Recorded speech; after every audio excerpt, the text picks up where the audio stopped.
सर्वसामान्यांच्या हक्काचा आवाज जागर जनस्थान।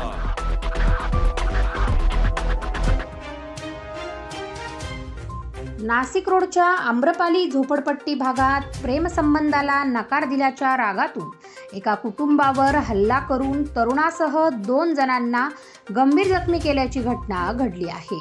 पोलिसांकडून मिळालेल्या अधिक माहितीनुसार पूनम विजय सौदे यांनी दिलेल्या तक्रारीनुसार त्यांचा मुलगा यश सौदे याच्यासोबत परिसरातील धनश्री गणेश कांगुने हिने गेल्या 3 महिन्यापासून प्रेमसंबंध ठेवण्याचा आग्रह धरला होता। यशने नकार दिला होता।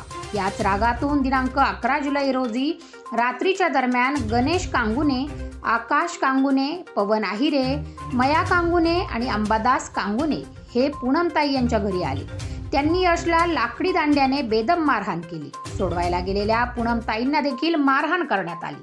भांडण सोडवण्यासाठी आलेल्या देवीदास विधाने यांच्यावर आकाश कांगुनेने धारदार शस्त्राने व पवन आहिरेने फायटरने हल्ला केला। यात यश सौदे आणि देवीदास विधाने हे गंभीर जखमी झाले आहेत। त्यांच्यावर सिव्हिल हॉस्पिटल नाशिक येथे उपचार सुरू आहेत। या प्रकरणी उपनगर पोलीस ठाण्याचे वरिष्ठ पोलीस निरीक्षक जयंत शिरसाट यांच्या आदेशाने 5 जणांविरुद्ध तक्रार दाखल करण्यात आली आहे।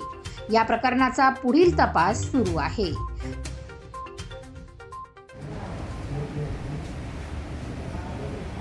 किती लोक होते?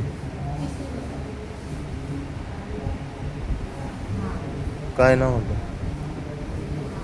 पवन आहिरे, आकाश कांगुने, महेश कांगुने, गणेश कांगुने।